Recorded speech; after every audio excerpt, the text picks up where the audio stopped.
Yes, Mr. Drabble. Well, the next port of call are the explanatory notes, which are an important part of our case. And if your lordships will go to page 8099.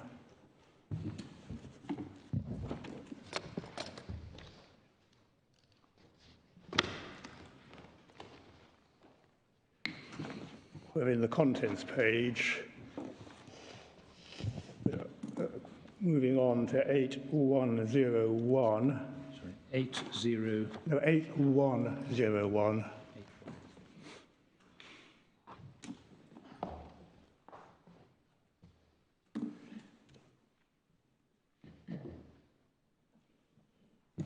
Lordships can read paragraph 1. Starts, the purpose of the Immigration and Social Security Bill is to end free movement of persons in UK law and make European Union other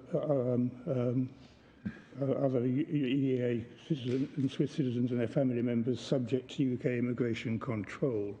The bill ends the EU rules on free movement that are retained in EU law via the 2018 Act. Can read the remainder of paragraph 1.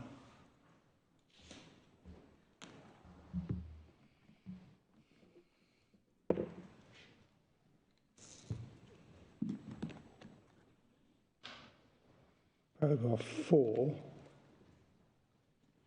Measures in the bill include. And the first 3 bullet points are all directly in play on my case.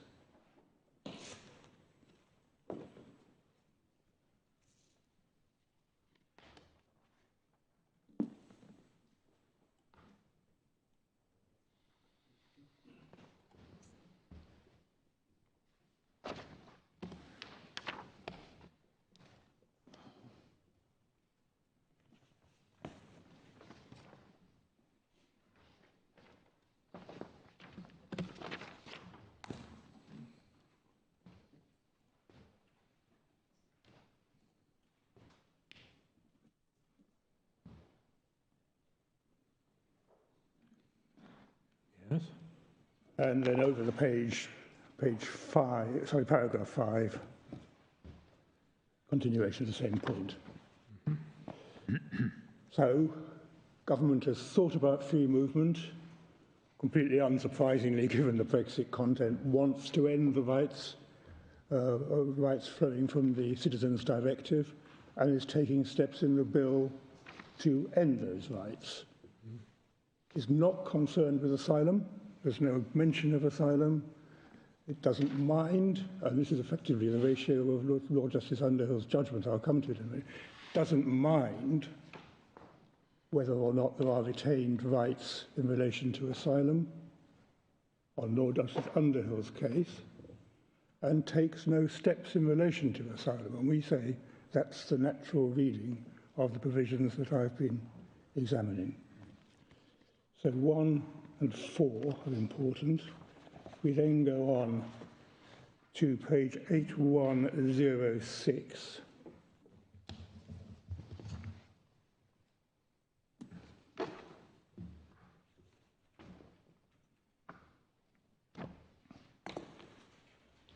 We have clause 1. This clause introduces Schedule 1, which repeals legislation relating to free movement and other EU law relating to immigration, which is retained in EU law by the 2018 Act. Details are set out under the Schedule 1, under the Schedule 1 part of these notes. And your lordships will find that at page 8109.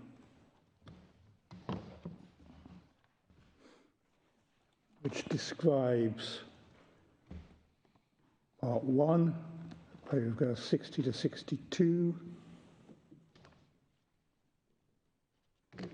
part 2, from paragraph 63 to 65,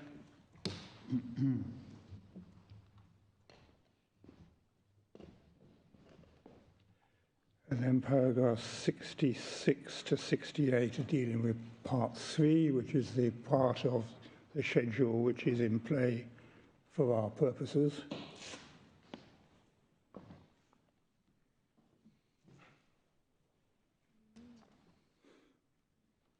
And the opening words of 68 summarize the contentious words of paragraph 6 and give as an example the sort of rights that the draftsman of the note envisaged will be affected by by paragraph 6. As, for example, the residence rights that are derived from Articles 20 and 21 of the TFEU, rights of citizenship and free movement, will be retained EU law, and unless they are disapplied, will provide a right to reside in the UK for certain groups. For example, CHEN carers, who are primary carers of an EU citizen child who is in the UK and is self-sufficient. However, the rights derived from Articles 20 and 21 would continue to apply in non-immigration contexts. So, on the face of it, an answer to the question that's posed by the reference to other rights, and to Lord Justice Underhill's judgment in a moment, is answered by the fact you have the Free Movement Directive, the principal directive that is being got rid of, if I can put it like that, and you have a series of other residence rights, Zambrano and Chen and Texera, where the rights are derived from the treaty itself,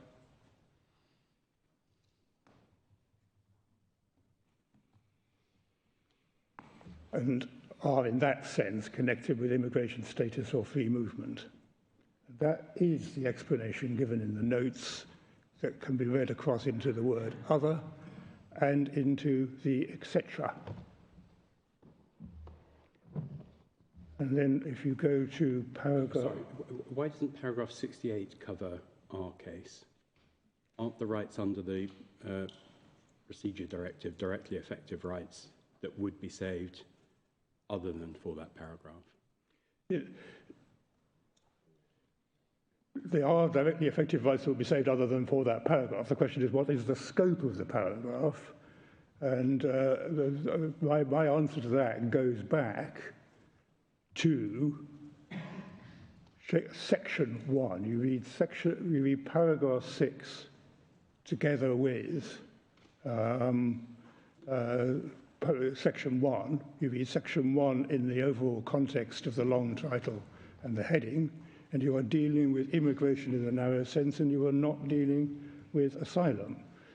The contraindication that the Secretary of State always relied on is the word other that appear in the title and the etc. And it just doesn't bear that sort of weight. I mean, the idea that the whole corpus of asylum law is dealt with by the reference to etc. in the headings. Right. I mean, the words at the end of the first sentence of paragraph 68, people of affecting the interpretation, application, or operation of immigration legislation or functions. Yes, well, that's the wording of the paragraph. I accept that. Is it not right that that actually is referring to the English law concepts of immigration legislation and functions? Because it's talking about affecting the interpretation of that legislation.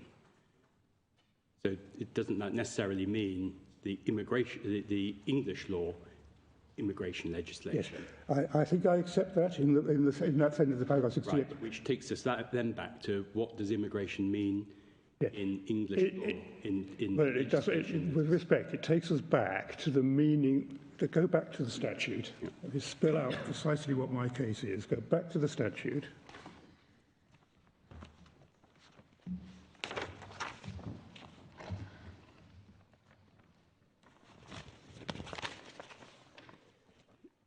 Page 5 of the new bundle.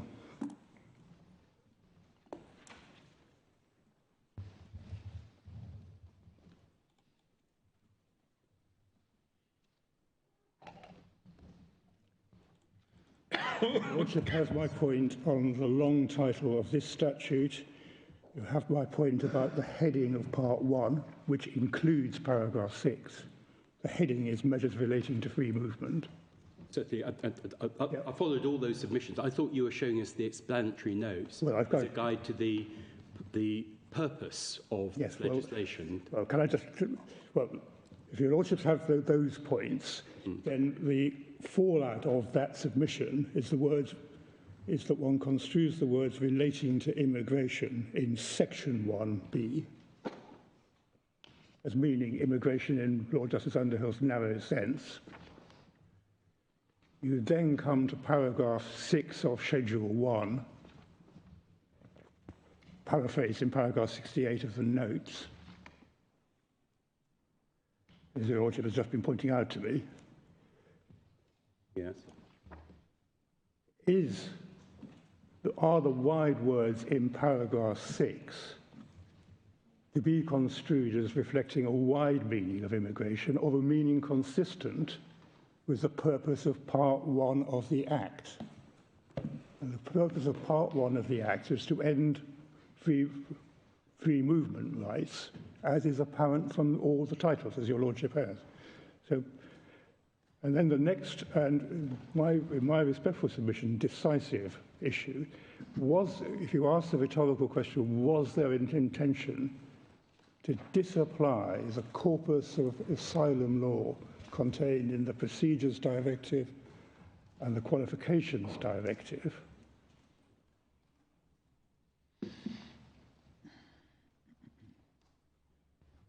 The answer is no,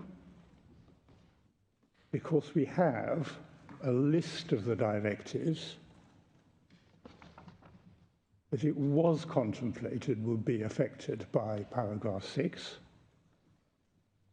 contained in paragraph 69 of the explanatory notes, which are at page 8111.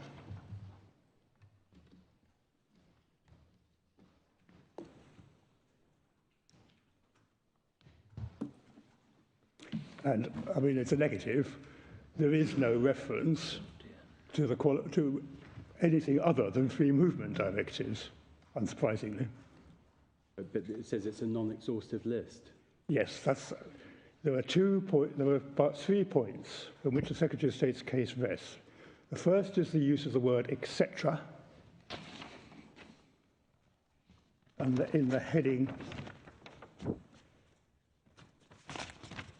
to section 1, but not actually in the heading to part 1. The second is the reference to other rights in the long title and elsewhere.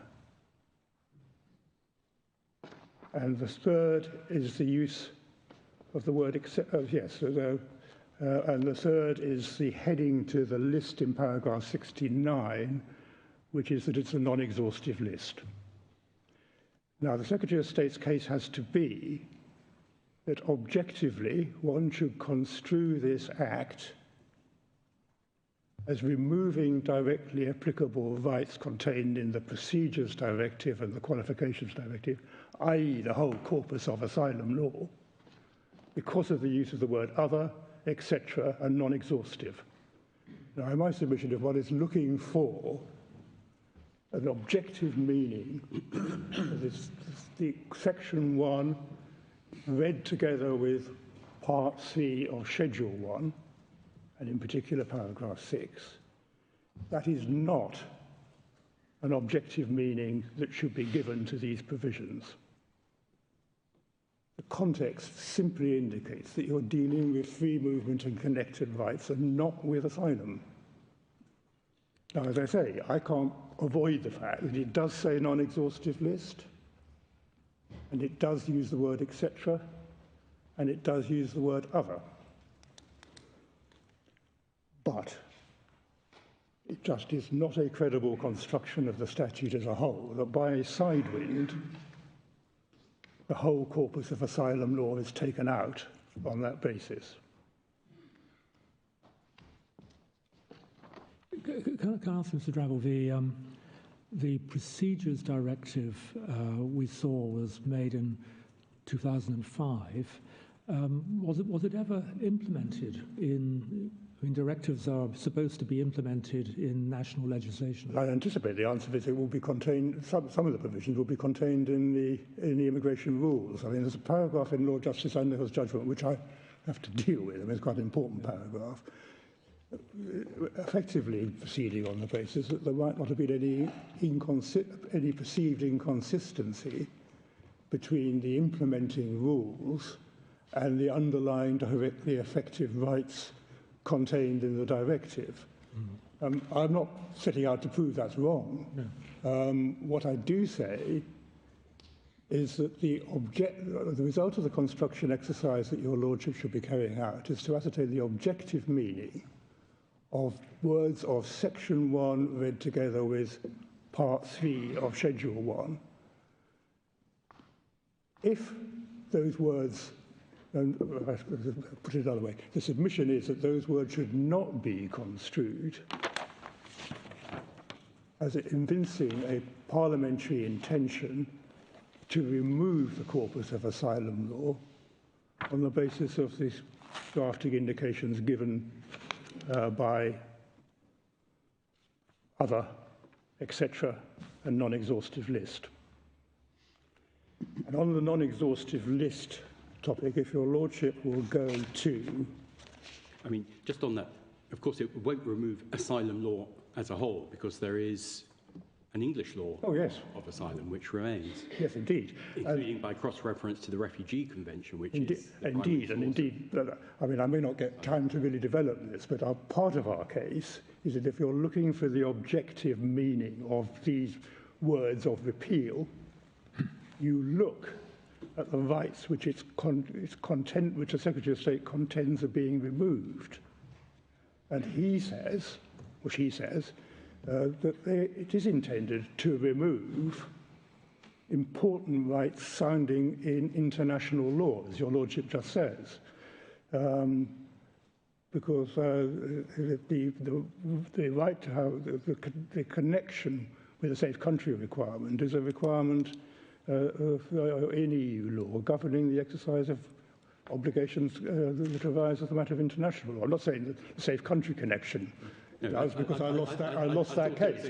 Yes, you lost that. It hasn't been revived yet, so it's not a... That's for another day. International law under the Refugee Convention that there has to be the strong connection. But the fact is that the Secretary of State's case is that important directly effective rights sounding in the international law field and providing for a right of access to the UK courts in connection with asylum claims are being removed by a sidewind.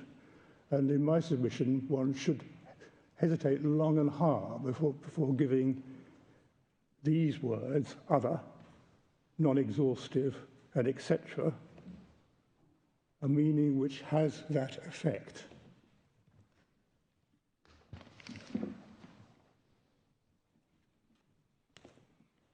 I mean, one might think that it's debatable whether it is removal by a sidewind. I mean, if one construes the language of paragraph 6 in accordance with its natural meaning, and we've looked at the first sentence of paragraph 68 of the explanatory notes, if the object is simply to remove from the influence of EU law from UK law governing immigration in the wider sense, then it's not by a sidewind. Well, with respect, if the Secretary, I could well imagine the Secretary of State at the time of the making of this statute thinking, I want freedom to legislate domestically about free movement, hence Section 1. I want freedom to legislate domestically about asylum, hence I'm going to refer to asylum. That will make perfect sense, but they didn't do that. The fact is that there was no perceived thought about whether or not to influence the category of directly effective rights that relate to the corpus of body called the deal with asylum. Had there been, the statute would have said so. And what's more, the list of directives contained at page 8111, paragraph 69 of the explanatory notes, would have included the Procedures Directive and the Qualifications Directive. All of that demonstrates that the Secretary of State was concerned to remove rights relating to freedom of movement and Chen and Teixeira and Zambrano, etc., and was not concerned to remove the directly effective underpinning of the transposing immigration rules and other legislation, to pick up my Lord Reed's point. So in that sense, it is a side wind. I mean, it's, and if your Lordship, I mean, probably is almost my next stop, and I'm getting short on time, but I mean, if your Lordship then go to Lord Justice Underhill's judgment, with the side wind point in mind, if your Lordships will find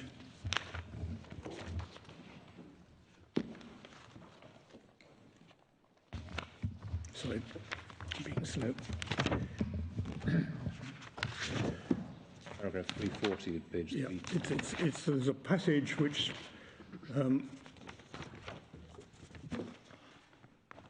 sorry, I had it a moment ago. Yeah, it's a passage, it's at page 578 through to 579 of the judgment, Lord Justice Underhill's judgment. And I hope I've got the right page. Which paragraph? Sorry, the passage starts at 360 and finishes at 366.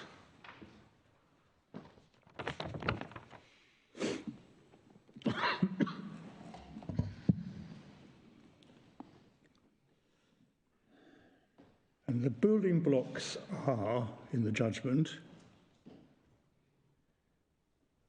first two sentences of 360, clear from the long title, as well as the language and structure of its provisions, that the main purpose is to end the right to free movement and to repeal legislation related to it. And I accept that that is a purpose which has nothing to do with asylum. Pausing there, that's our main construction point, to go on to see whether the use of the other concepts in the legislation, like other, and then he says, section 1(1)(b) says in terms that Schedule 1 makes provision to end other EU rights, EU-derived rights, repeal other retained EU law related to immigration. Other must mean other than related to free movement. Well, we actually know from the explanatory notes what rights the writer of the notes had in mind, which are rights directly derived from the treaty, i.e. Zambrano, Chen, Teixeira, and so on. There's no reason at all to construe the reference of other as bringing in the whole corpus of asylum law, and it's inherently unlikely. And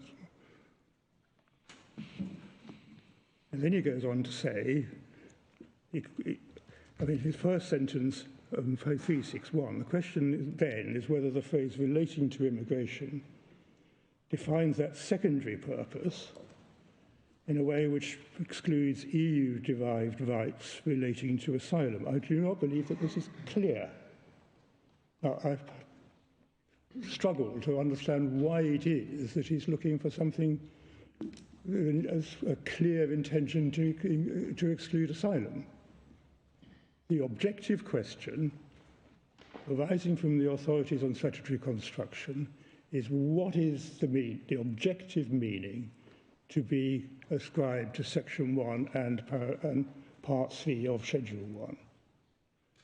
That objective meaning is simply an intention to remove free movement and narrow immigration rights. There's no hint of an intention to remove asylum rights or any language which, apart from the contested words at the beginning of paragraph 6, have that effect. And if your Lordships then go on through the judgment,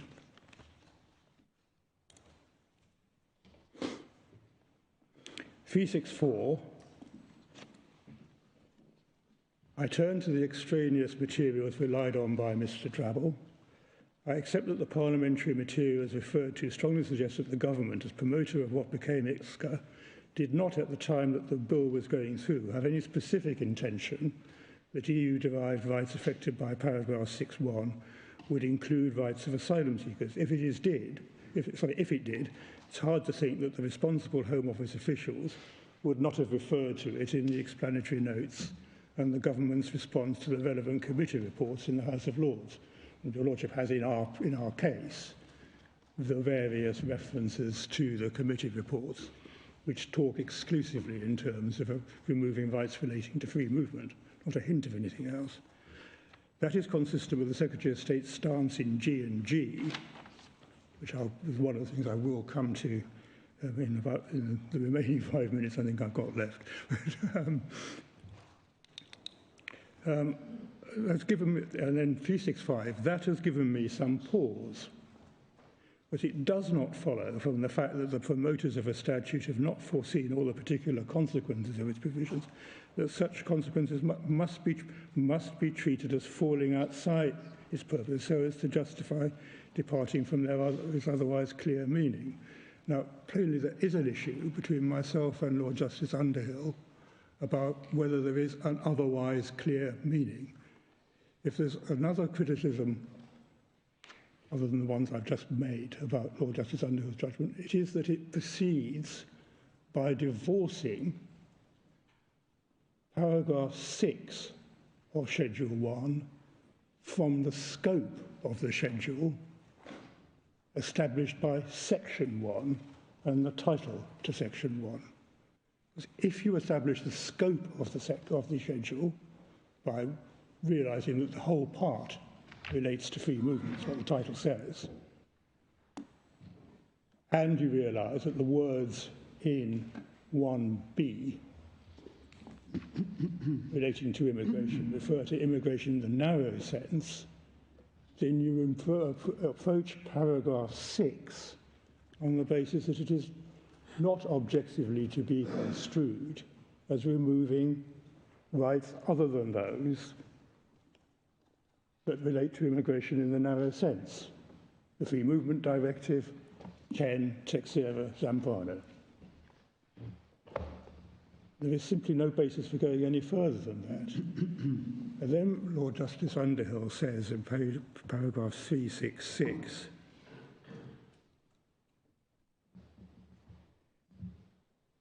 that it doesn't seem that the government thought about it, I'm paraphrasing rather rapidly. Of course, at the end of the day, the issue isn't what the government may or may not have intended, but what the meaning is of what Parliament enacted. Absolutely.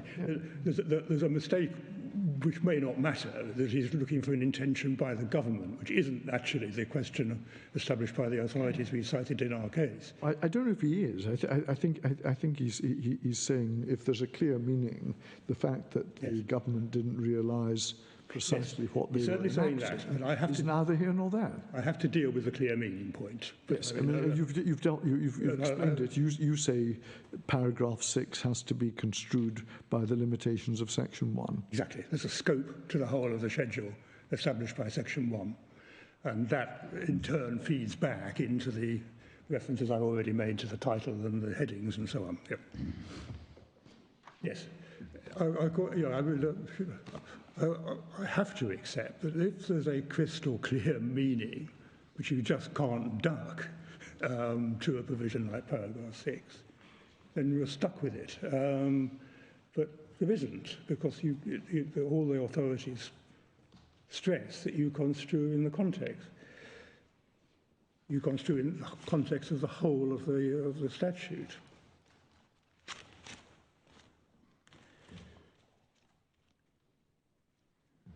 So my submission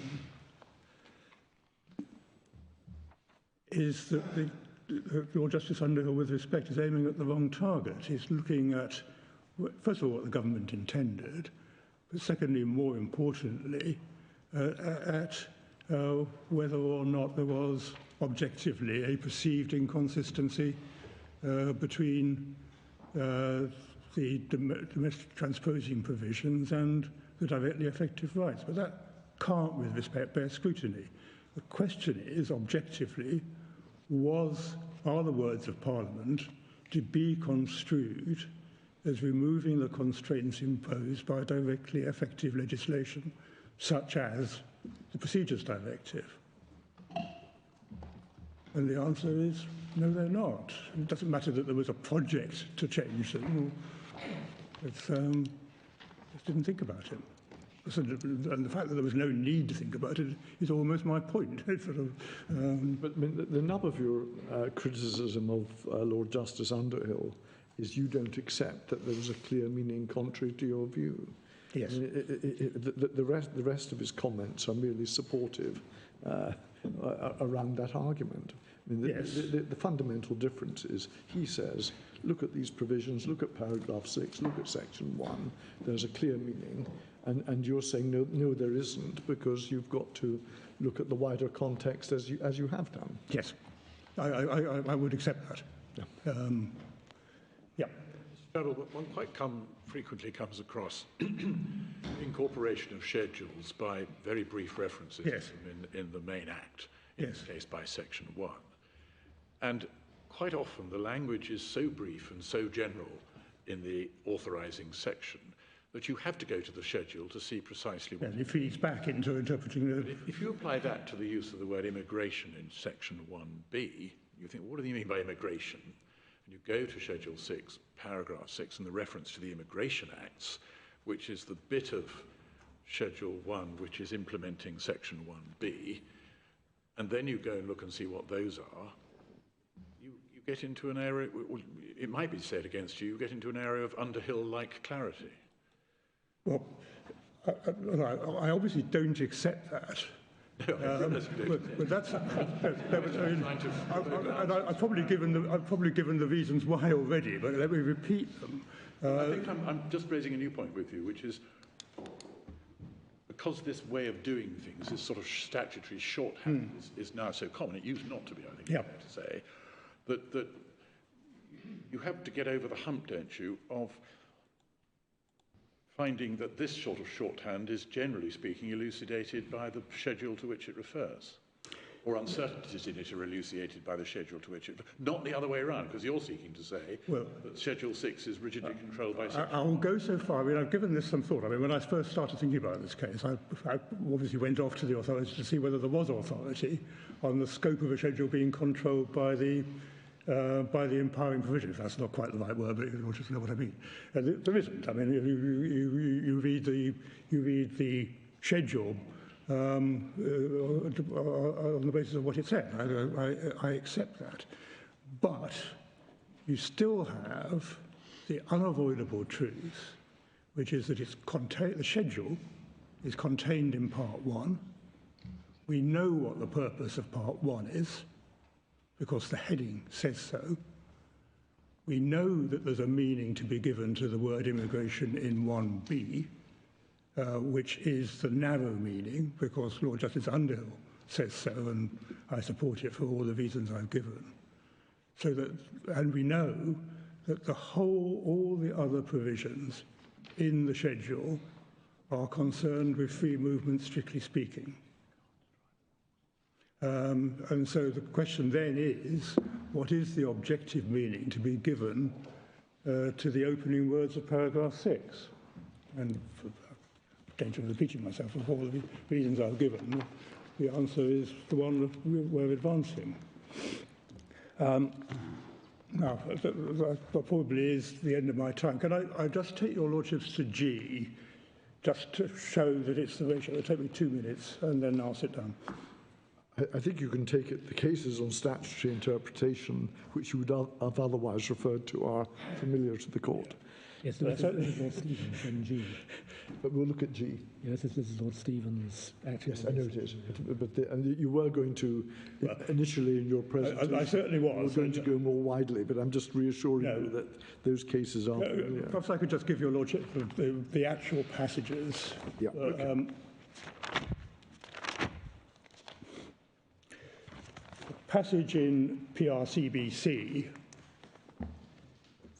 the citizenship rights case is at paragraphs 28 to 31 at page 7001.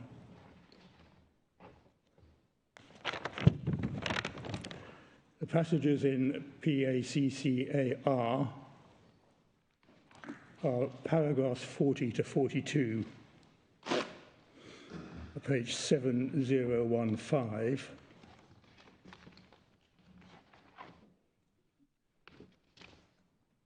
There's a reference to paragraph 10 of Bloomsbury in the case, which is at page 5301. The reference to the Hanover case, 4218 to 4219. Sorry, 4218 to 4219. Yeah. And there's a reference on explanatory notes to NAS, which is at page 6906 to 6908. And it's paragraphs 4 to 6. Now, the only point, just to repeat about those, familiar to, I know to your lordship, to my cost, is that you look at the explanatory notes not just if there's an ambiguity, but in order to see whether there is an ambiguity. It arises in 2 or 3 of the authorities. So you read all the material to establish the objective meaning.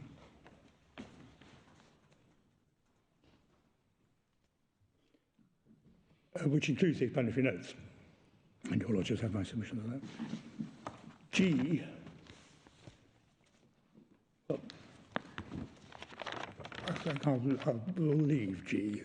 Invite your lordships to read the head note to G. Yes.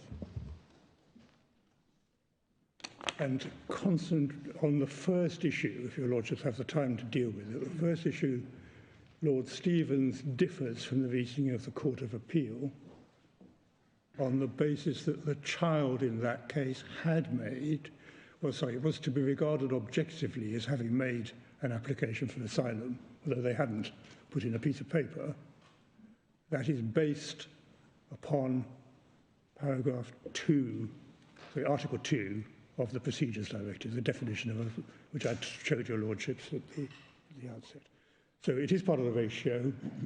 The Secretary of State is has instructed Council to accept that the Procedures Directive remains part of retained EU law.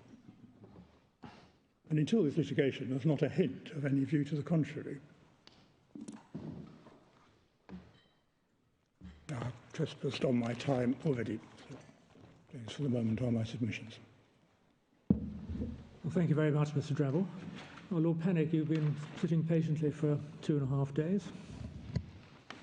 Thank you, my lords. It's been a pleasure. The case for the Secretary of State is that the 2020 Act is unambiguous in 4 respects. The first respect, I think, is not in dispute, and that is that the 2020 Act is not confined to removing retained EU law concerning free movement. That's what the long title says. End rights to free movement. Could I invite your lordships to go back to the text in the separate bundle? Your lordships have seen the long title, to end rights to free movement and to repeal other retained EU law relating to immigration. And that is confirmed by Section 1. Section 1 tells us that Schedule 1 makes provision to A, end rights to free movement, and B, end other EU-derived rights and repeal other retained EU law relating to immigration. And other can mean only other than rights to free movement. That's the first respect in which this Act is, we say, unambiguous.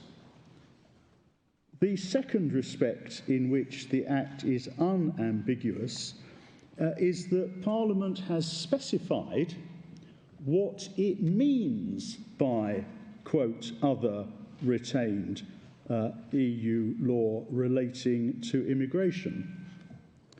it has specified, as my Lord Briggs put to my friend a few moments ago, it has specified that by the opening words of Section 1, Schedule 1 makes provision to, and it's B that matters. So Parliament has told us that it is to Schedule 1 that one looks to identify what provision has been made by Parliament to end other EU-derived rights and repeal other retained EU law relating to immigration.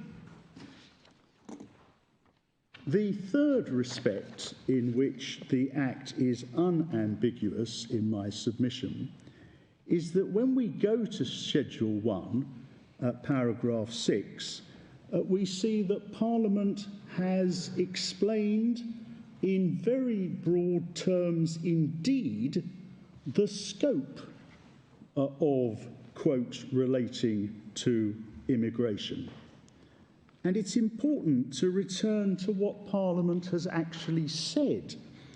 And there are two provisions, 6.1a and 6.1b. Either will do for my purpose.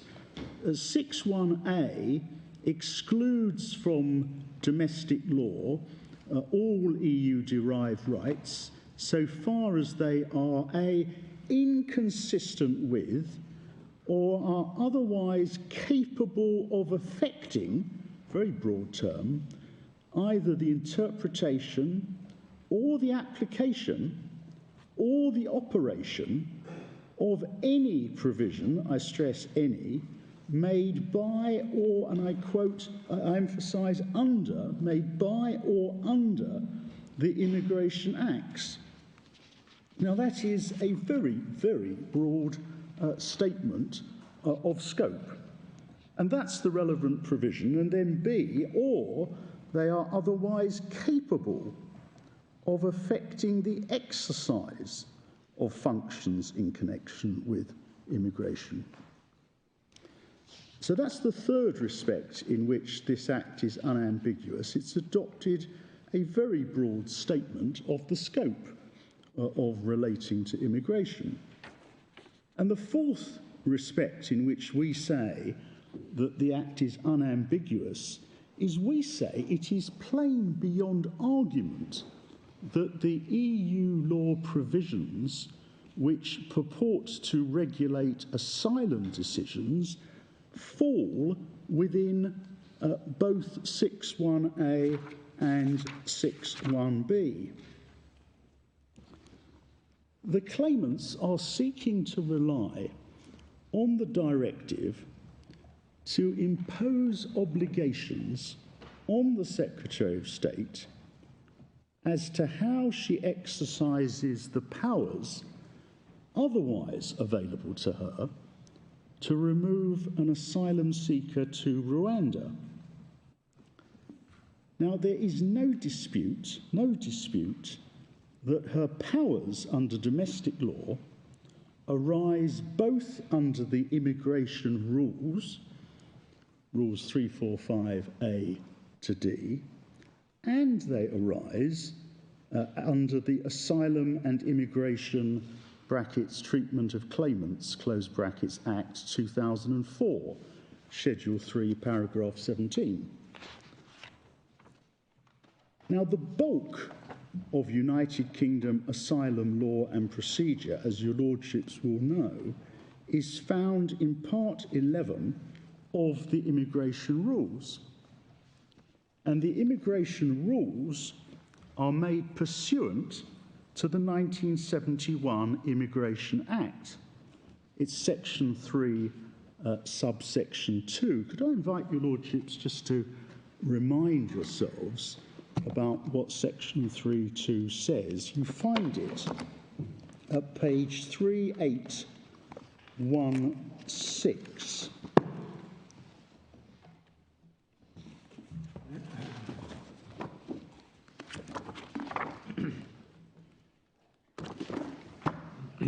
I don't think there's any dispute, is there, that the immigration rules are provisions made under the Immigration Acts. No, indeed.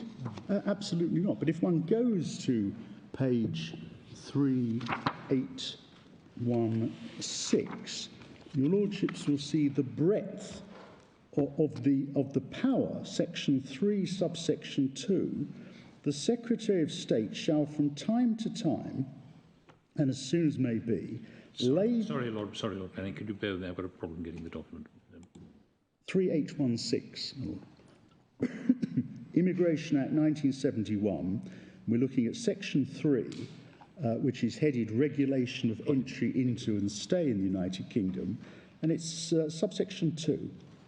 The Secretary of State shall from time to time, and as soon as may be, lay before Parliament statements of the rules, or any changes in the rules, laid down by her as to the practice to be followed in the administration of this Act for regulating the entry into and the stay in the United Kingdom of persons required by this Act to have leave to enter. That's what immigration is all about, is regulating the entry into the United Kingdom and the stay in the United Kingdom of persons who require leave to enter, as of course asylum claimants do require leave to enter because they're not British nationals. And the legal position was accurately summarised by Lord Justice Underhill at paragraph 350 of his judgment. It's at page 575 of the bundle. He sets out at paragraph 350 what I've just read, section 3.2, and he says the immigration rules are made pursuant to that provision. Although their precise legal status is notoriously anomalous, it is not in issue before us, as my Lord Reid put to me, that for the purposes of paragraph 6.1, they are to be regarded as made under the Act. Part 11 of the rules regulates applications for asylum. Paragraphs 3, 4, 5, A to D fall under that part. So the immigration rules, which allow for removal to a safe third country, whether or not there is any prior connection with that country, are made pursuant to the Immigration Act. They regulate the circumstances in which the Secretary of State will exercise her statutory power to grant or refuse leave to enter and remain. And the connection between the asylum decision and leave to enter is not merely that the decision is made under the immigration rules. The immigration rules expressly state that a grant of refugee status results in a grant of limited leave to remain. Rules 330 and 335. The position is even clearer because, as your lordships have already seen, the term Immigration Acts is defined in section 61 of the UK Borders Act. And the list, we've seen it, was set out in Lord Justice Underhill's judgment at paragraph 349. And the list of what is covered by the term Immigration Acts includes a number of acts which do regulate asylum, not least the Immigration Act 1971 and the 2004 Act, Schedule 3 of which confers powers to remove to safe third countries. And the 2020 Act, as your lordships have seen, specifically refers to the 2007 Act interpretation of the term Immigration Act, see Section 4. So bringing this all together, we say if one returns to the language of the 2020 Act, Schedule 1, paragraph 6.1a, it is plain beyond argument that the EU-derived rights upon which my friend relies are, to put it at its lowest, capable of affecting the operation or application or operation of any provision made by or under the Immigration Acts. How could it be otherwise? The claimant's case is that the provisions of the Procedures Directive prevent, if they are applicable, prevent the Home Secretary from removing these claimants or any others to Rwanda because they don't have a prior connection with Rwanda. My Lords, I emphasise my case is not, as Mr Drabble suggested, based on the word etc. That's not my case. My case is based on Parliament's detailed, broad explanation in paragraph 6.1a, and I'm coming to 6.1b, broad detailed explanation of what Parliament considers is covered by the provisions of this Act relating to immigration. This is not, I submit, legislation, or rather the application of legislation by a, quote, sidewind. My Lord Sales put to my friend, and I respectfully agree with the sentiment, this is the express statement by Parliament as to what it intends the Act to cover.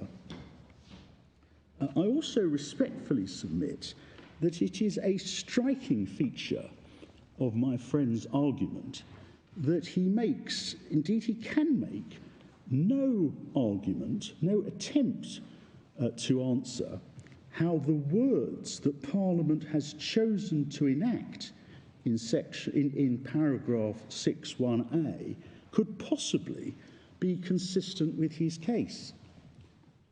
His argument depends, it has to depend, on seeking to persuade the court to ignore what Parliament has enacted on the basis that the words should be substituted by an attempt to identify a narrow purpose of the legislation, even though the purpose of the legislation includes to exclude retained EU law relating to immigration, which is then defined. My Lords, we add, if there were any doubt about the application of paragraph 6.1a, we also rely on the very broad terms of 6.1b. Are these EU rights, quote, otherwise capable of affecting the exercise of functions in connection with immigration? And to make sense of this Act, one must construe the term immigration as extending to what is within the scope of the Immigration Acts, which is the subject of 6.1a. And we say that 6.1b plainly applies. It clearly covers the EU-derived rights on which reliance is placed, because those rights are said to confine or prevent a decision by the Secretary of State not to consider the merits of an asylum claim by which a person claims an entitlement to enter and remain in the United Kingdom, that being a central function of immigration, but instead to remove that person to another country. Whether to consider an asylum claim or whether to remove that person to a safe third country is, I say, plainly affecting the exercise of functions in connection with immigration. These are decisions on whether to remove from the United Kingdom persons who have no other legal basis to remain. I say with great respect, it is fanciful to suggest that an EU law provision which would, says Mr. Drabble, prevent the Home Secretary from removing to a third country a person with no other right to remain here is not a provision, quote, capable of affecting the exercise of functions in connection with immigration. Those, we say, are the unambiguous terms and effects of this legislation. I would respectfully add that it is very far from surprising that Parliament decided in this legislation to define, as it did in paragraph 6(1)(a) and (b), the concept of, quote, relating to immigration, unquote, in these broad terms. It is very far from surprising that in implementing Brexit, because of course this Act was designed and did come into effect at the end of the implementation period on the 31st of December 2020, Parliament decided in broad terms to remove previous powers of Brussels to regulate decision-making of the Secretary of State in applying the Immigration Acts and rules and in exercising immigration functions. That was, for good or for bad, one of the primary objectives of Brexit, to restore the powers of Parliament to decide on the control of our borders. That's our case on what this Act actually says and what it actually means. I say it is unambiguous. Mr. Drabble's response was, first of all, with respect, to ignore what Parliament has said in paragraph 6(1) and to ignore that section 1 directs attention to Schedule 1, and I've dealt with that. Mr. Drabble then says that in domestic law usage, there is a clear distinction between immigration and asylum. That would, in my respectful submission, not assist Mr. Drabble, even if it were true. In the context of the 2020 Act, Parliament has defined what it means by provisions relating to immigration. And it's a special context because the purpose is to implement Brexit and to restore powers of Parliament and to remove the powers of Brussels. But in any event, my friend's suggestion that in domestic law usage, immigration is distinct from asylum is, with respect, unsustainable. And Lord Justice Underhill dealt with that submission by Mr. Drabble at paragraph 361 of the Court of Appeal judgment. Your Lordships will find it at page 578. Paragraph 361, I appreciate your Lordships have read this already, but picking it up in the third line, his Lordship says that Mr. Drabble is right that in some legislative contexts, immigration and asylum are treated as distinct subject matters, but his Lordship's not persuaded there is any settled practice. There are instances in the legislative context of the term immigration being used to cover both immigration in the narrower sense and asylum. One example is the 2016 Act, although Mr. Drabble relies on the fact the long title refers to both asylum and immigration. It's also significant the short title does not. Equally, the immigration rules include the entirety of our rules governing the determination of asylum claims and are, of course, made under the Immigration Act 1971. And His Lordship also points out that MacDonald's immigration law and practice, the Bible for practitioners, covers asylum law as part of immigration. That broader use is not loose or illogical. The effect of a grant of asylum is to confer on the beneficiary the right to remain in the UK, notwithstanding they do not have British nationality or other right of abode, and the relevant law can perfectly naturally be regarded as an aspect of immigration law. So there's nothing surprising or unusual about the usage of the language here. I emphasise, I'm not seeking to establish a consistent usage, because I say that what matters is the usage in this Act. And the usage in this Act is controlled by paragraph 6.1 of the schedule, which is unambiguous. My friend then emphasises that if one looks at EU law, there is a distinction between provisions which address immigration and provisions which address asylum. To which the answer is that in the 2020 Act with which we are concerned, Parliament has adopted its own definition of relating to immigration.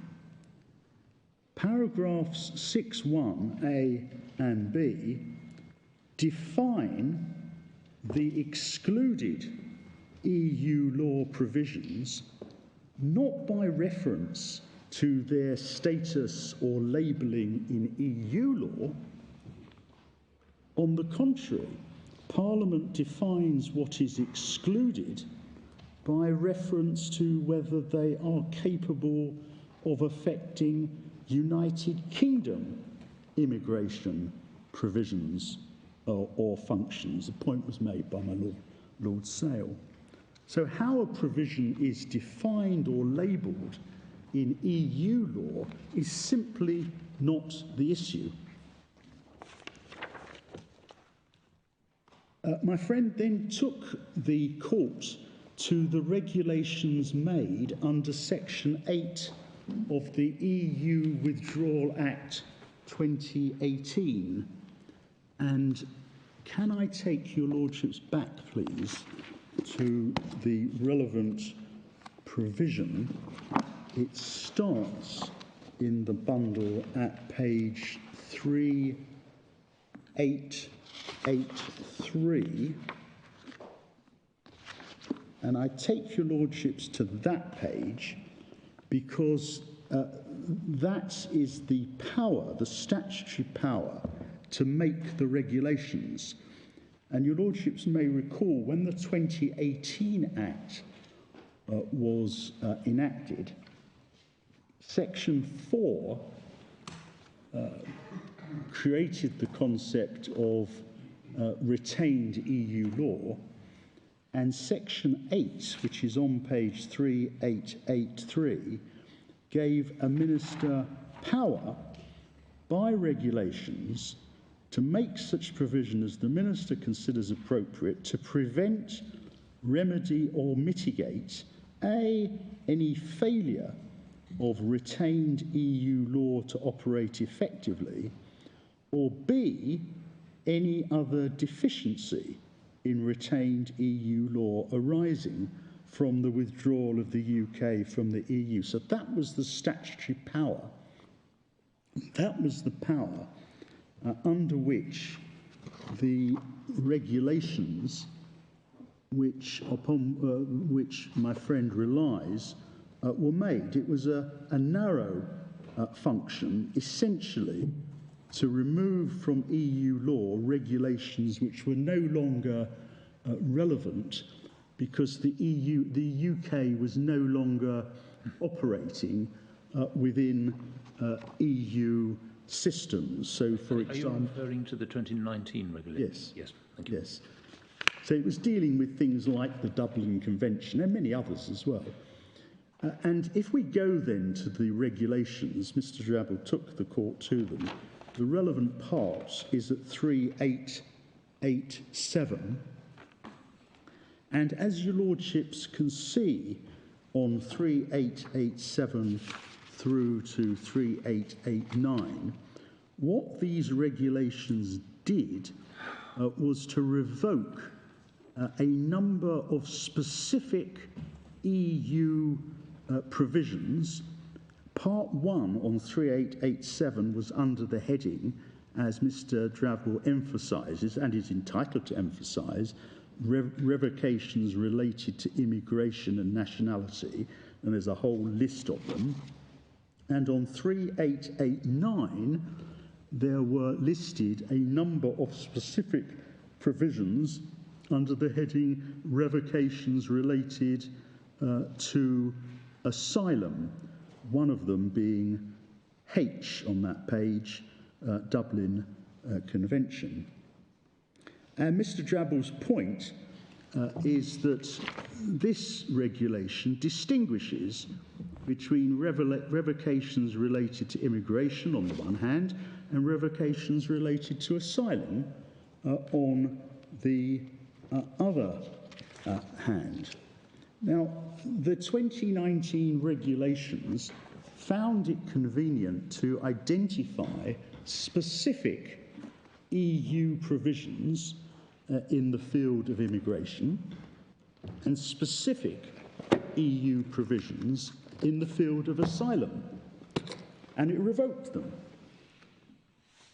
I say that does not assist in the interpretation of the 2020 Act because it adopted a different approach. The 2020 Act, as the court has seen, did not list specific provisions of EU law which were to be excluded from retained EU law. Rather, paragraph 6 of Schedule 1 to the 2020 Act defined EU law provisions that were to be excluded from retained EU law by reference to their characteristics. That is, whether they were capable of affecting the application of any operation, of any provision made by or under the Immigration Act, or otherwise capable of affecting the exercise of functions in connection with immigration. That's paragraph 6.1a and 6.1b. A fundamentally different approach to that adopted in the 2019 regulations, which listed specific provisions of EU law. And that may well have been because of the specific and limited purpose of the power that I've shown the court in Section 8 of the 2018 Act. Now, I say the 2020 Act, paragraph 6 in particular, had a distinct function set out in the Act of removing from domestic law other immigration provisions as defined in paragraph 6.1. I do not accept that the 2019 regulations could assist the interpretation of the 2020 Act, far less when the 2020 Act is, I say, unambiguous in for the reasons I have given. Can I add, and it may not be necessary to address this point in any detail, but I do not accept, in principle, that regulations made under the 2018 Act can be an aid to construction of the 2020 Act. There is, of course, authority for the proposition that regulations that are made contemporaneously with the legislation under which they are made can be an aid to the interpretation of that legislation. My Lord Sales dealt with that issue in the Packard judgment, paragraphs 44 to 45. It's at page 7031 of the bundle, 7031. But of course, the 2019 regulations were made under different legislation. The 2018 Act, they were not contemporaneous with the 2020 Act, and they served a different function. I can find no authority for the proposition that regulations made under another Act, an earlier Act, assist on the proper interpretation of a later Act. And indeed, there may be constitutional concerns if regulations made by the executive under earlier legislation can affect the meaning of what Parliament has said on a later occasion, particularly if it's said that they supplant the language used in the later Act. So that's what I say on the 2019.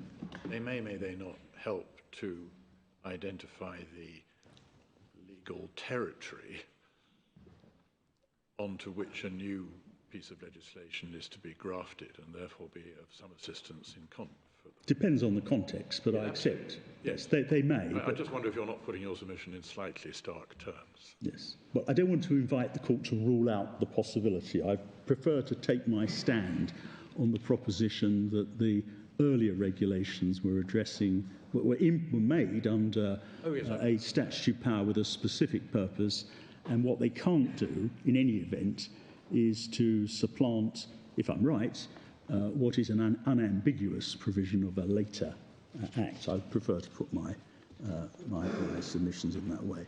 Now, my lords, none of this is to dispute in any way that the language of a statute must be read and understood in its statutory context. That's not a proposition, of course, that I dispute. And my Lord Hodge addressed the topic, the court's very, very familiar with it, the topic of the statutory context in the project for the registration of children as British citizens, which paragraphs 28 to 30, I won't take the court to it, page 6985. But I do emphasise that my Lord said for the court, and I respectfully adopt paragraph 29, that, and I quote, "The courts in conducting statutory interpretation are seeking the meaning of the words which Parliament used," unquote.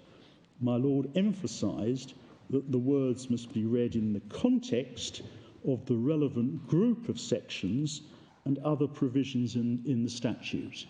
And I've made my submissions on that. I'm not seeking to isolate paragraph 6.1 of the schedule out of context.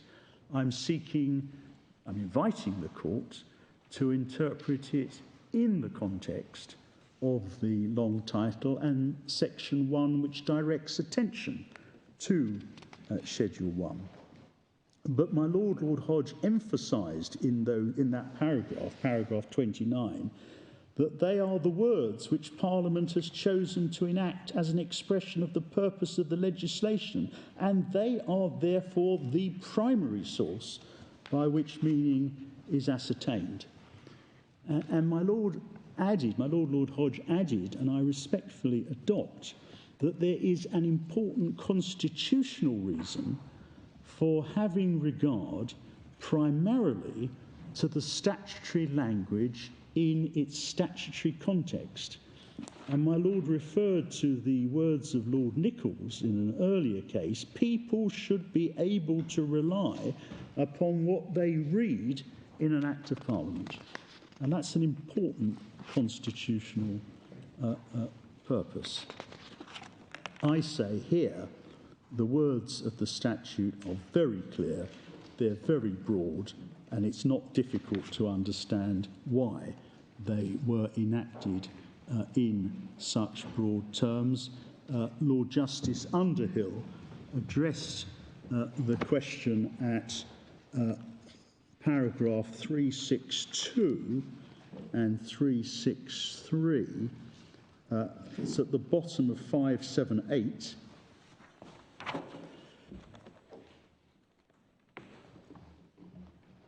At 362, bottom of 578, His Lordship said if the use of the term immigration itself does not clearly connote an asylum exclusive purpose, and I've made my submissions on that, I see nothing else in the statute that does so. The fact that the primary purpose is to end free movement is, in His Lordship's view, neutral. It does not follow that the, quote, other EU-derived rights relating to immigration law need to be in some sense akin to free movement rights or otherwise relate to immigration in the narrow sense. The only overall purpose that can be discerned is to remove or qualify EU-derived rights which are inconsistent with domestic immigration legislation, including the immigration rules. There is no a priori reason why the rights in question should not relate to asylum. The upshot is there's nothing in the other provisions of the Act to suggest a legislative purpose that would justify departing from the literal language of paragraph 6.1, and we respectfully agree. My friend suggested that the reference to rights relating to immigration may be intended to refer to matters such as derivative rights for primary carers of EU citizen children, matters of that sort. Well, if Parliament had been only concerned with such matters, it is, with respect, quite impossible to understand why paragraph 6.1a and b was drafted in the terms that the court sees. My friend then relied on external aids to interpretation. Again, my Lord Hodge for the court dealt with the relevance of external aids in the project for the registration of children case, paragraph 30. It's page 6985. My Lord emphasised. It's 7001. 6985 is the opening of the case. Ah, right. It's paragraph 30. 7001. Thank you, my Lord. Yes. And I hope I accurately paraphrase paragraph 30. Your Lordship said that external aids to interpretation must play a secondary role.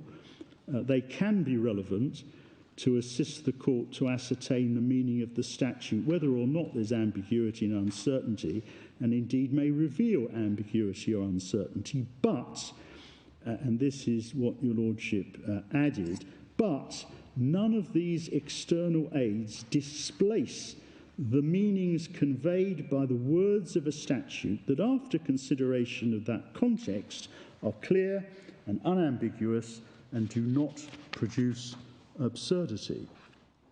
I respectfully add that any other approach would frustrate the constitutional objective stated by Lord Nichols, approved by my Lord for the court at the end of paragraph 29, that citizens must be able to read and rely on what Parliament has enacted. My submission is that none of the external aids on which my friend relies come close to displacing the clear and unambiguous meaning of the words contained in the Act, read in their statutory context. I respectfully submit that external aids do not permit the court to replace the language of the 2020 Act, read in its statutory context. Far less do they permit, as Mr. Drabble is seeking, the whole-scale negation of paragraph 6.1a, on which my friend has no submission at all as to its language, other than to seek to remove it by reference to what he says is a narrow statutory purpose in section 1. nor is the interpretation for which we contend close to absurdity for the reason that I gave. It is very far from absurd for Parliament in the 2020 Act, in a statute implementing Brexit, to take the approach that we say it did take. In any event, we do not accept that the external aids assist my friend's case. He relies on the explanatory notes. Could I please take your lordships back to the explanatory notes and pick it up at page 8098.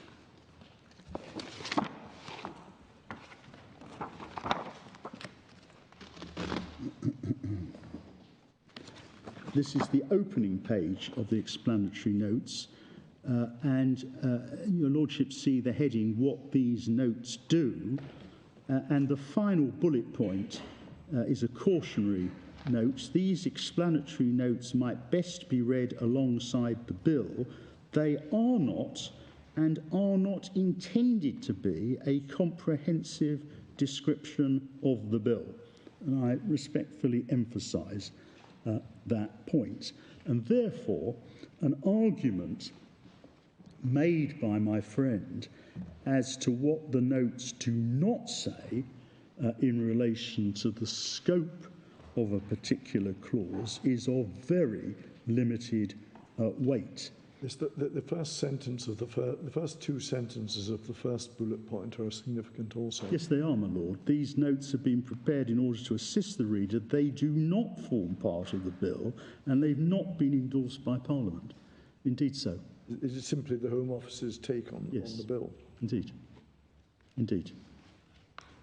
And as your lordship put to my friend, the intentions of the Home Office are no doubt fascinating, but they do not govern the proper interpretation of the legislation as enacted.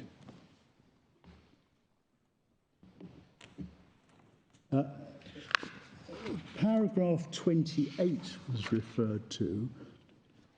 Was it? No. Can I invite your lordship's attention to H106? Paragraph 28 is dealing with Clause 1. It's the explanation of Clause 1. This clause introduces Schedule 1, which repeals legislation relating to free movement and other EU law relating to immigration. Indeed, it does.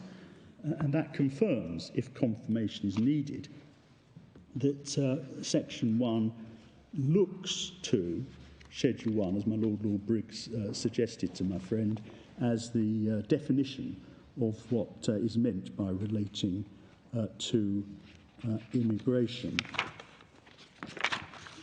My friend drew attention to paragraph 68, which is on page 8110, and your lordships put to my friend comments, my Lord Sales, I think it was, put to my friend the first sentence of paragraph 68 is entirely consistent with the findings of the Court of Appeal in our submission, and I won't labour the point. And my Lord put to my friend that the list on 8111 is not particularly helpful, given that it's a non-exhaustive list. So I don't accept, with respect, that the explanatory notes take this matter further forward in relation to this case. My friend mentioned the importance of the rights that are protected by the Procedures Directive, but of course in relation to this case and the conflict between the Procedures Directive and the immigration rules, which is the only conflict that attention has been directed towards. No one has identified any other conflicts. The claim by the claimants that it is a breach of international law to send them as asylum seekers to a third country with which they have no prior connection was, as my Lord Sales indicated, a claim that was rejected by the Court of Appeal.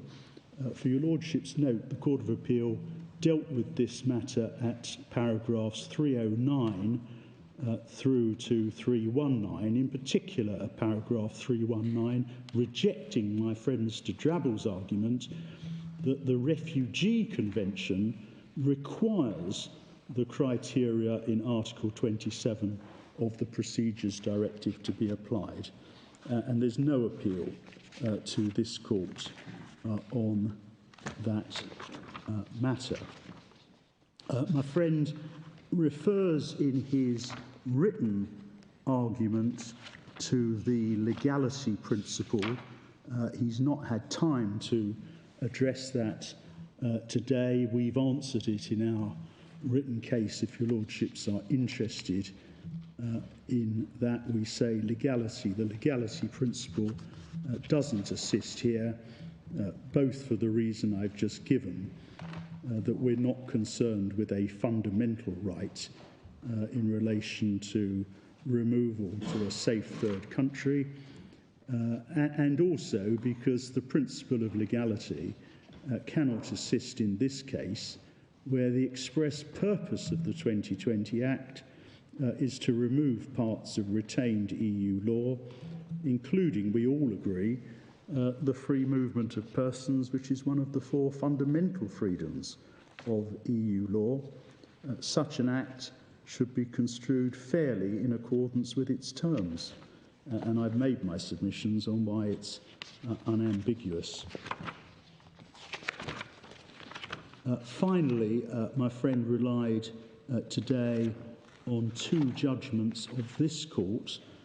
The first was G and G, where my Lord Stevens for the court noted that the Secretary of State had accepted for the purpose, it's paragraph 84 on page 6774 for your Lordship's note, the Secretary of State had accepted that the relevant provisions of the directive remain part of domestic law as retained EU law after the UK's withdrawal from the EU. As your Lordships have heard, there was no argument on that issue in that case.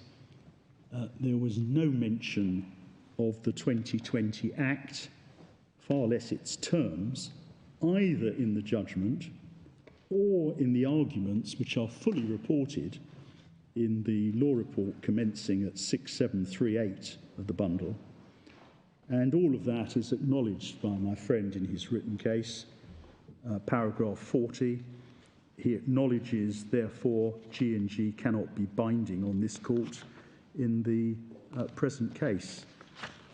I respectfully submit that a comment by Lord Stevens on an issue not argued, where there's no reference to the 2020 Act, cannot provide any assistance to your Lordships. We've referred in our written case, it's paragraph 141, to the authorities that even a lower court is not bound to follow a Supreme Court judgment on a point which was not argued. Given the authority, it's Lord Justice Leggett, as he then was, for the Court of Appeal. It's in paragraph 141 of our written case, but it's not in dispute between us. Mr. Drabble's argument is that, well, Lord Stevens knew about the 2020 Act because he'd heard argument in an earlier case of Robinson, which is at 6920. And all that Lord Stevens said in that case, it was paragraph 29 at page 6940, was that the 2020 Act, quote, provides for repeal of the main retained EU law relating to free movement, unquote. Well, so it did. But that's not all that it did, as is plain from the contrast between section 61A and 61B, and as is plain from Schedule 1. The Robinson case was only concerned with free movement. It wasn't concerned with any other matter. and therefore it doesn't advance the argument for my friend to refer to that case. I hope that addresses, on behalf of the Secretary of State, at least the main arguments that your lordships have heard from Mr. Drabble today. I'm very happy, of course, to seek to address any other points that I've omitted, but subject to that, that's what I want to say on behalf of the Home Secretary. Thank you very much, Lord Bannock. Mr. Drabble? Yep.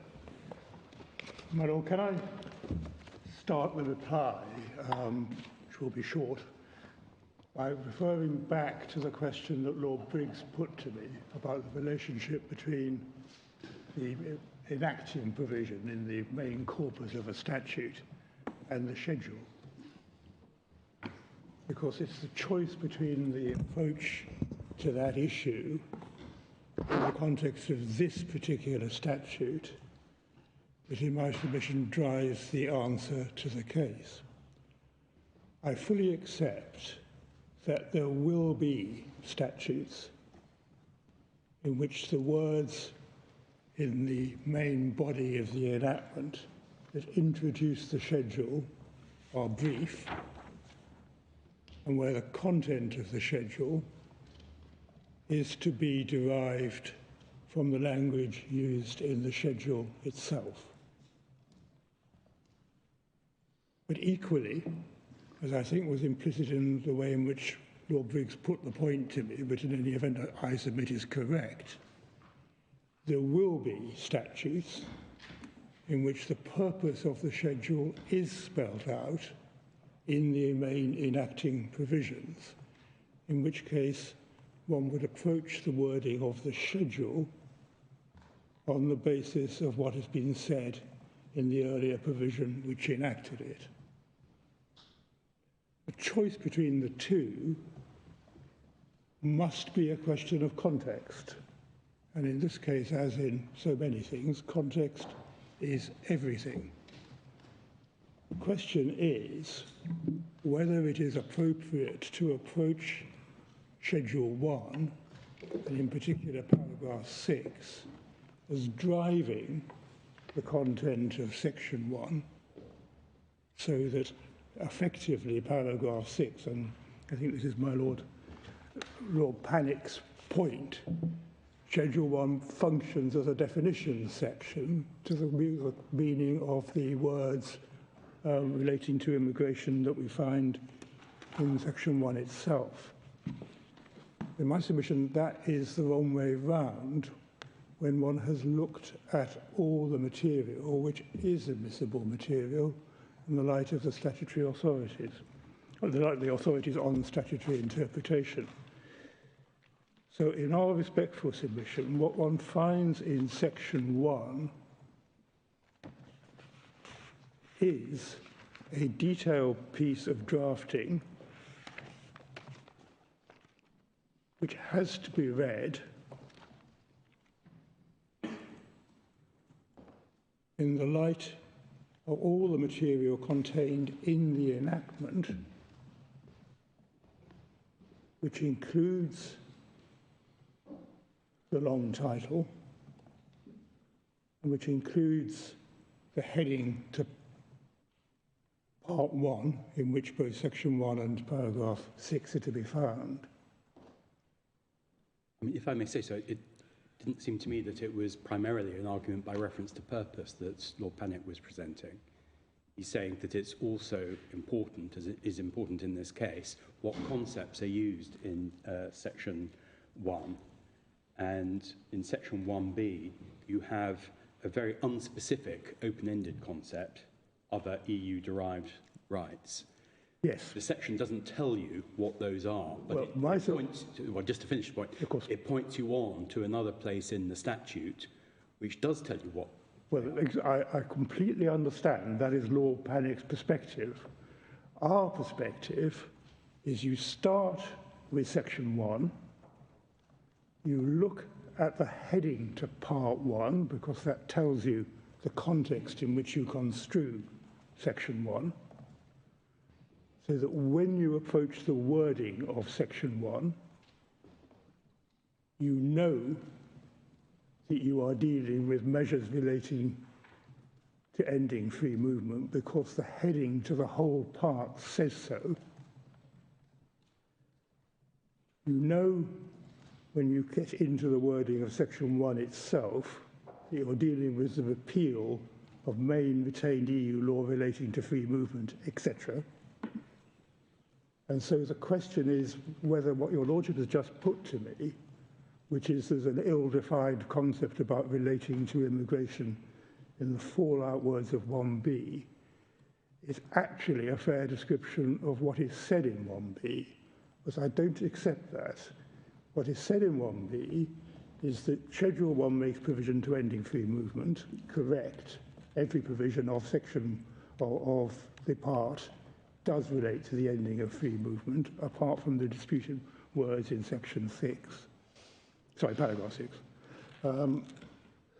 You then ask yourself, is that widened in this statute, not with a theoretical relationship between the section and the schedule, but this statute, what is the relationship between the enacting provision in section 1, enacting provision is the right word for the provision in the main body of the statute, and the schedule?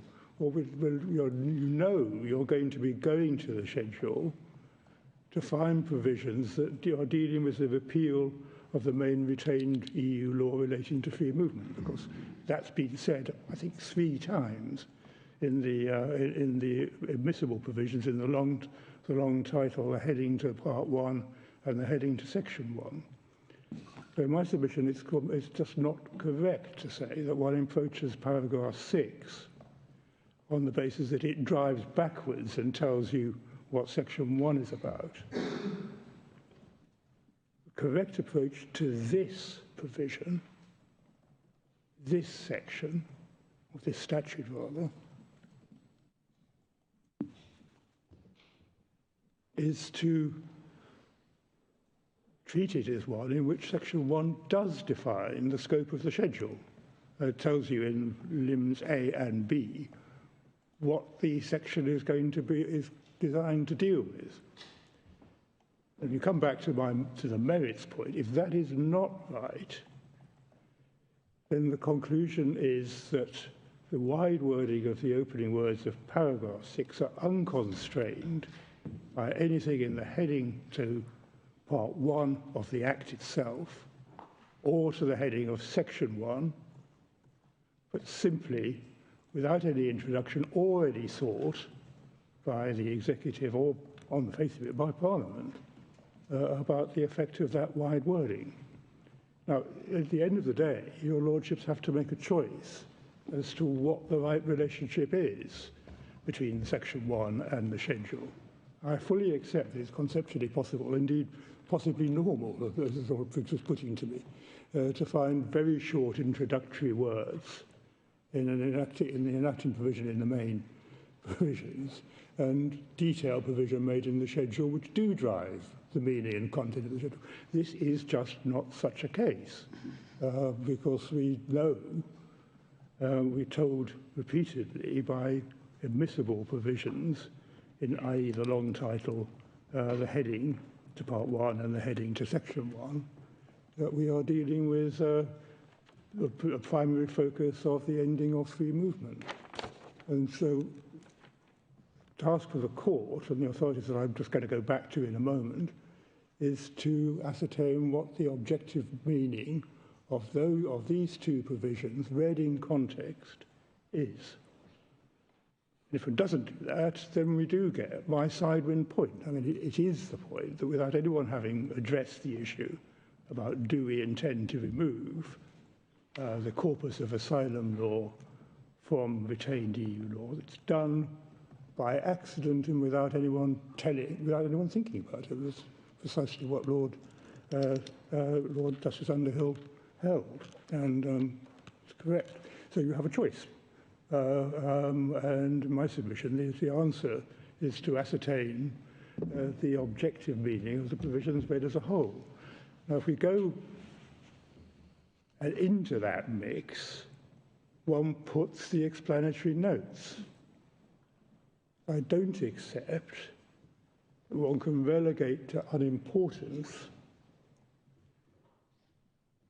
the fact that the explanatory notes do refer to a series of directives which the relevant responsible department, the Home Office, thought they were dealing with, do not include any of the directives relating to asylum law. Lord Justice Underhill, in the passage which we've already seen, did accept that it was unlikely that the Secretary of State had given his mind to the wider consequences of paragraph 6. The obvious target is precisely what the notes tell you the target is.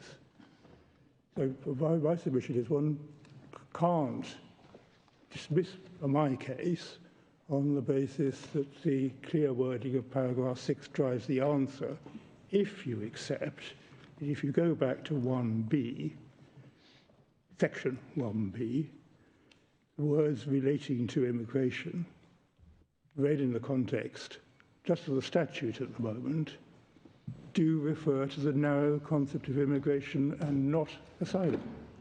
Once you accept that, then paragraph 6 falls into place and doesn't drive backwards as a definition. I mean, I think it is being used as a definition section, actually, of the concept of relating to immigration in section 1. The question is that a realistic way of looking at this statute? And in my submission, the answer is no. Now, in my submission, all of that, including the reference to the explanatory notes, fits straightforwardly into the main authorities, which I didn't take your lordships to before in opening. But if I can just use them as an agenda, I don't know more than that, for 5 minutes worth of just seeing how I put my case. Your lordships will look first of all at NAS, the case on explanatory notes.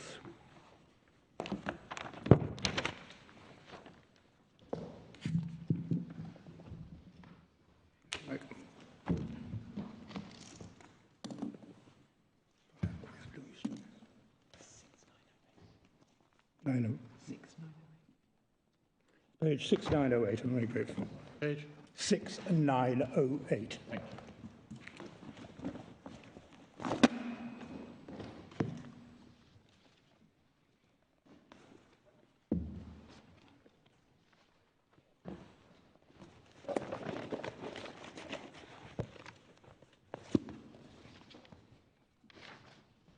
This is quite an old case, and from memory, Lord Steyn talks about explanatory notes, but none of the other members of the Appellate Committee agree with him. The reason I raise that is one might think that in light of the Britsits judgment in particular, which deals with explanatory notes recently and in the way that the whole court deals with, that it would be Britsits which would be the more useful authority.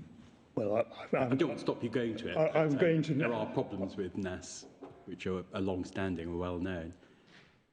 Yes, well, I'm going to NAS. Your Lordship is, of course, right. The Lord Steyn starts off by saying what I'm about to say doesn't affect the outcome because I agree I agree with the result of the reasoning of the majority. But nonetheless, the other way round. The majority don't agree with these comments, so their state. Well, they don't disagree with them, as I understand it. In fact, I'm sure that's right. I mean, this found its way into the judgment, as I understand it, because Lord Steyn had prepared an explanation of the role of the explanatory notes following the adoption of the new system, which he describes in paragraph 4 at 6908.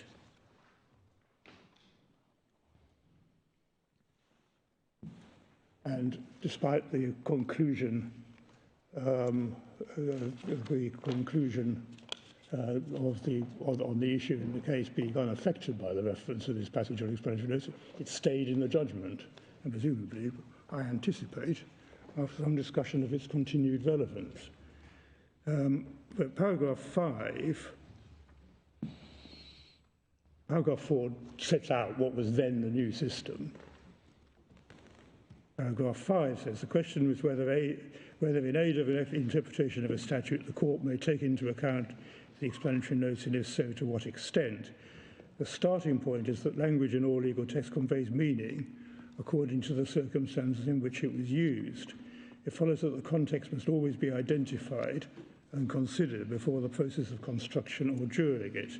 It's therefore wrong to say the court may only resort to evidence of the contextual scene where an ambiguity has arisen.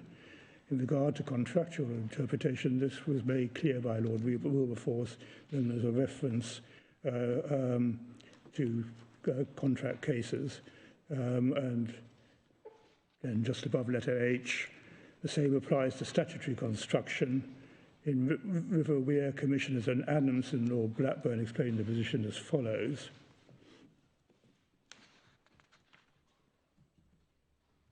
And that quote is set out, and then back in the judgment of Lord Steyn, again, there is no need to establish an ambiguity before taking into account the objective circumstances to which the language relates.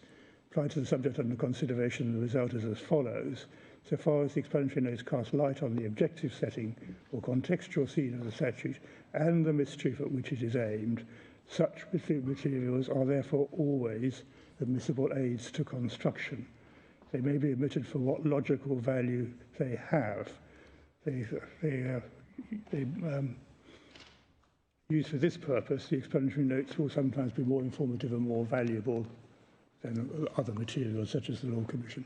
Now, pausing there, we know from material which is part of the enactment, namely the headings and the long title, that the primary purpose, as Lord Justice Underhill accepts, of this statute is the ending of the right to free movement.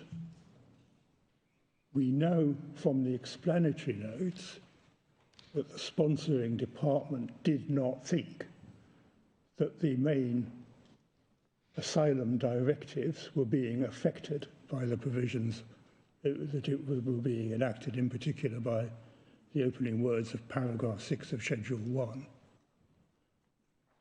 Carrying out the principal task of the court, which is to ascertain the objective meaning of the words used in the enactment, we say that you give primacy to the construction of Section 1 in that context, and that it is not driven, as it might in other contexts be, by a provision in the schedule. We approach paragraph 6 on the basis that it's axiomatic that it's dealing with other rights related to immigration, at the worst from my point of view. Immigration in that context meaning immigration in the narrow sense explained by Lord Justice Underhill. That just is what Parliament thought it was doing, see the explanatory notes and see the titles. Well, it's not what Parliament thought it was doing. We assess what Parliament thinks it was doing by an objective interpretation of the words used. I completely agree. And with respect, aren't you trying to use the explanatory notes to, I don't know what a fair word is, to do some violence to the statutory words? Because what the Home Office may have thought really is neither here nor there. Well, it's not neither here nor there. All the authorities on explanatory notes do not say that. Including your lordship in O. I'll come to that in a moment. It is a secondary. It is a secondary measure in the hierarchy of the process of statutory interpretation, and cannot be used against unambiguous words. If they are unambiguous, going back to my way of approaching this issue, the question is what is meant by unambiguous words. But what you're trying to do is use the explanatory notes to give primacy to Section 1. It's not. Sorry, Lord. That's my understanding of what you've just been saying to me. No. We do what your lordship tells us to do in O. You look at all the material before deciding on what the correct construction is. It may be that the literal meaning of the words must prevail because the explanatory notes are secondary, but we have here a whole corpus of material to refer to, 1, the long title, 2, the heading to part 1, it just has the point. I say there's a plain, the very worst from my point of view, ambiguity about the relationship between section 1 and paragraph 6 before you come near the explanatory notes. So what is being held against me, what Lord Panic is saying, is I can't get, you Mr. Drabble, can't get out of the clear wording of paragraph 6. Indeed, you're not even trying to. Whereas I say that is because before you get to paragraph 6 on this statute, you know you're not dealing with, you know the schedule is dealing with free movement, that's not this case, and you know it's dealing with other rights relating to immigration. We'll come to, just in the light of the titles, that doesn't include asylum, put beyond doubt by the explanatory notes. That's the way around I wish to put it. Yep. And if I can carry out my implied threat or otherwise to go to the citizenship case, paragraph 30, your Lordship's judgment. Sorry, page? 7001. Yes, the authority starts at 6985, and paragraph 30, as we've just established, is at 7001.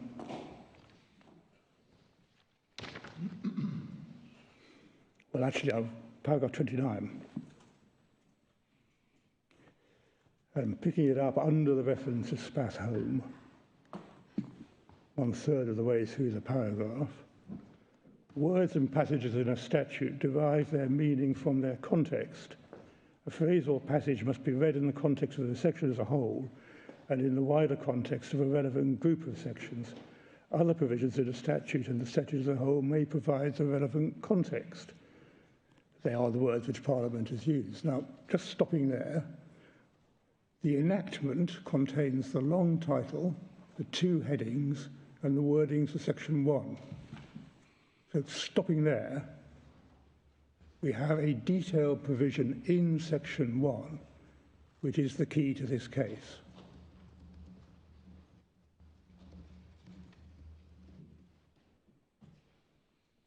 And then there's a constitutional reason.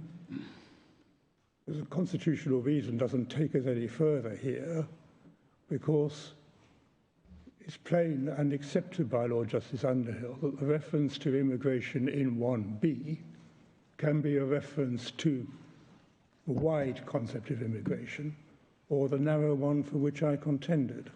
And the question is, the fundamental question is, what is the objective meaning of the 2 provisions, Section 1 and Schedule 1, read together? I'd rather read Lord Justice Underhill as saying the natural meaning in an English law context of immigration is the wide meaning. That was paragraph 362, I think. Yep.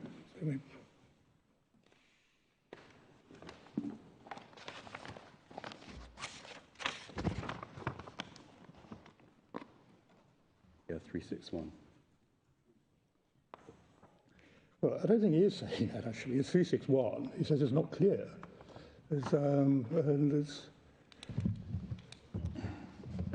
362 does not clearly connote an asylum exclusive purpose.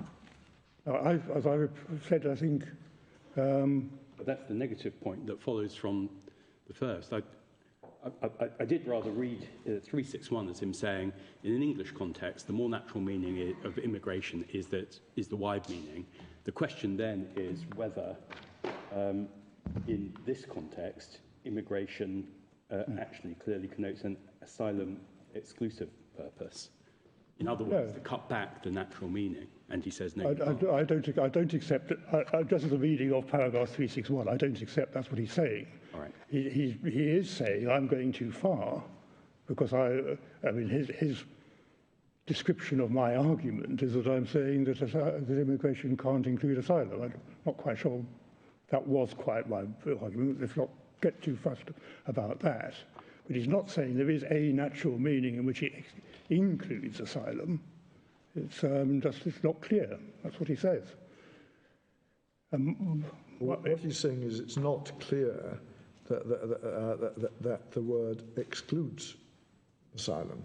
That's what it's saying in line. Yes, I know, and I don't understand why he's saying that. I mean, that's not the correct construction exercise. As your lordship has said, you start by looking at all the provisions in order to ascertain the objective meaning of the provision in the case. You're not looking to see whether it's clear it excludes concept X or concept Y. You are just trying to see what the draft... Sorry, I was going to fall into the trap of saying what the draftsman had in mind. I mean, that isn't the question, as we've been discussing. What objectively the wording of Section 1, read in the light of the titles and in the light of the explanatory note, means.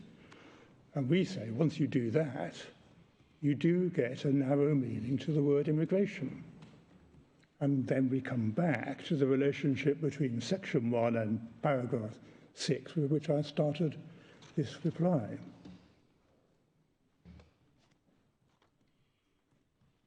So I'm not disputing that you can find in a schedule precise words which drive the introductory section in the principal body of the Act.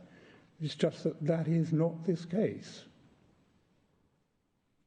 If it was this case, I mean, it's not this case, as is demonstrated by the Secretary of State's instructions to Council in GVG, the explanatory notes, the other cases, the other decisions we've referred to in our case, in none of which the Secretary of State said, we think that ICSA means that the procedures directive are not part of retained law.